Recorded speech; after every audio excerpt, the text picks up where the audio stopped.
क्या बात है अम्मी, आप अभी तक जाग रही हैं? हाँ, मरियम का फोन आ गया था। वो तानिया ने खुदकुशी की कोशिश की है।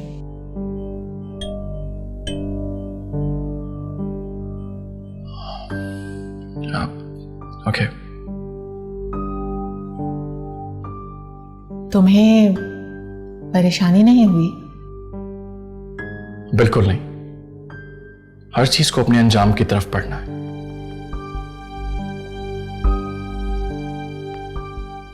बस एक इंसान होने की हैसियत से मेरी दुआ है कि वो बच जाए,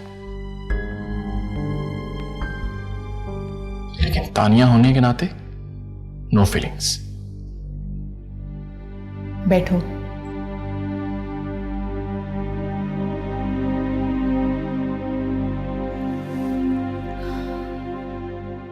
बाबर, तुम परेशान थे।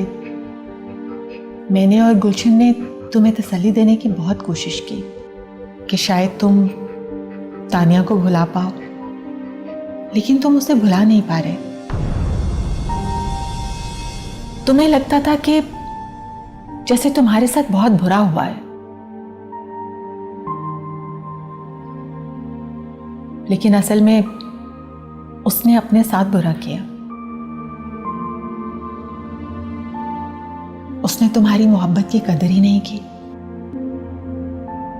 अम्मी प्लीज, अब इन सब बातों का कोई फायदा नहीं। मैं माजी में जिंदा नहीं रहना चाहता। मैं भी तुम्हें हाल ही की खबर सुना रही हूं। जिस तानिया को तुम भुला नहीं पा रहे थे,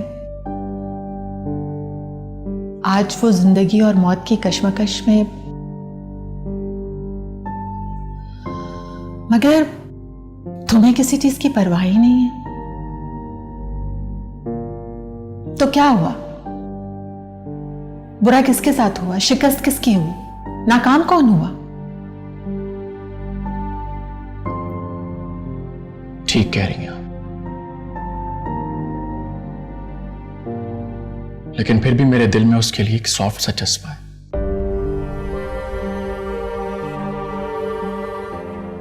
और मैं चाहता हूं कि वो अपनी जात की कैद से बाहर आ जाए, वरना उसकी पूरी जिंदगी ऐसे न जाने कितने वाकयात से भरी रहेगी और उसे कितनी अजियत से गुजरना पड़ेगा।